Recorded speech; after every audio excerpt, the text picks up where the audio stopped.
Technology has changed the way we deal with fabrics and textile design in big and bold ways. I'm here at the Fashion School at Kent State, and I'm going to be talking with the director, J.R. Campbell. J.R. Campbell designs, creates, researches things about fashion and about the use of technology in fashion. There's things like digital looms and digital embroidery machines. But you know, the ultimate part of his work, and anyone's work with fashion, is to figure out how we present ourselves, how we take part in the world. So join me now when I talk to J.R. Campbell. J.R., how are you? I'm great, thanks. Thanks for being here at the Take Five questions. I don't promise I won't sneak in a couple others, okay? So really, let's start though. What does wearable technologies, is it like hard drive, earrings, what is it? Well, it could be, actually. There's really been an evolution. I think, you know, at the start of the use of the term wearable technologies, it probably looked a little bit more like cyborg, you know, like how do you strap a computer onto your body and have it do something? And I think there's actually been a lot of really, both academically and sort of culturally, a lot of discussion on what wearable technology is or could be. I was actually at a wearables technology conference in Wales in 2005, and the realization at the conference there was that probably the best, most efficient, most robust wearable technology is a smartphone. Talk to me about, you know, these machines. How did the machines that we're going to see all around here really change how we can think about fashion?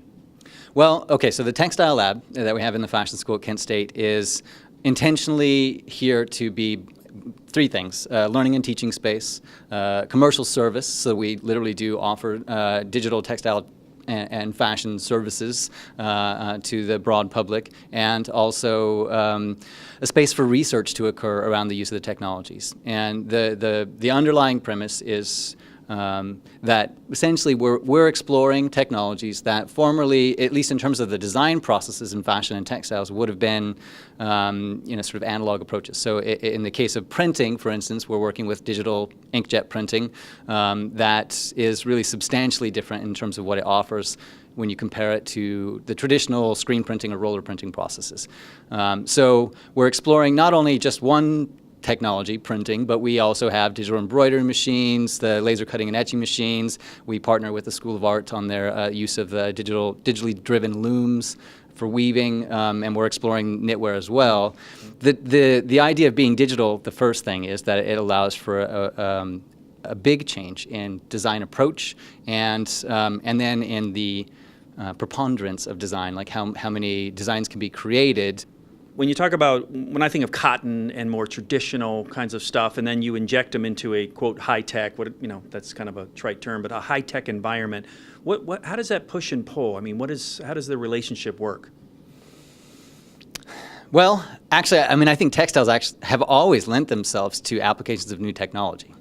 For instance, the digitally driven loom was, the concept for punch mechanisms that drove Jacquard looms were sort of precursor to the punch card systems that were applied for binary computers. And so there have always been sort of a nice opportunity for interface between textile and technology, and part of that also it has to do with the fact that it's one of the few materials that we experience as humans that we are in almost complete and constant contact with our entire lives. What is some of this cool technology and cool look of here, what does that have to do with teaching students principles of design?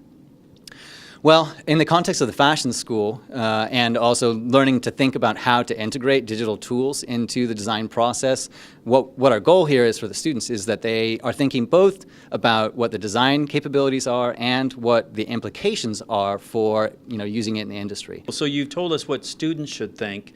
Finally, JR, what should the viewers of Neotropolis, the tens of thousands of people out there, what should they think about fashion in terms of their own personal lives in Northeast Ohio?